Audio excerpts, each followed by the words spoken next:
आज काय स्पेशल तर आज आहे कुरकुरीत आणि क्रिस्पी असा हा पातळ पोह्यांचा चिवडा। इथे थोडंसं तेल घेतलेलं आहे, त्याच्यात आपण क्रंची होईपर्यंत शेंगदाणे भाजून घ्यायचे। हे बारीक केलेले आपले बदामाचे काप आहेत, हे सुद्धा क्रंची होईपर्यंत फ्राय करायचे।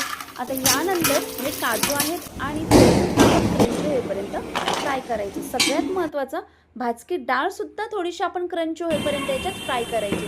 हे मिश्रण छान आपलं फ्राय करून झालं की आपण 2 चम्मच तेलामध्ये मोहरी आणि जिऱ्याची फोडणी द्यायची। त्यानंतर आपण बारीक चिरलेली हिरवी मिरची आणि कढीपत्ता याची सुद्धा फोडणी द्यायची।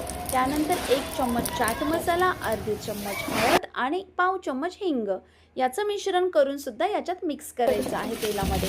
त्यानंतर निवडलेले पातळ पोहे आपण घ्यायचे आणि ते सगळे याच्यामध्ये मिक्स करायचे आणि जे आधी भाजून घेतलेलं मिश्रण होतं काजू, बदाम, शेंगदाणे आणि ते सगळे याच्यात मिक्स करून झाल्यावरती आपण याच्यात चवीनुसार मीठ टाकायचं आणि 2 चम्मच अशी साखर टाकायची। याने आपल्या चिवड्याला खूप छान चव येते। आता चिवडा आपला तयार आहे, क्रिस्पी आणि क्रंची।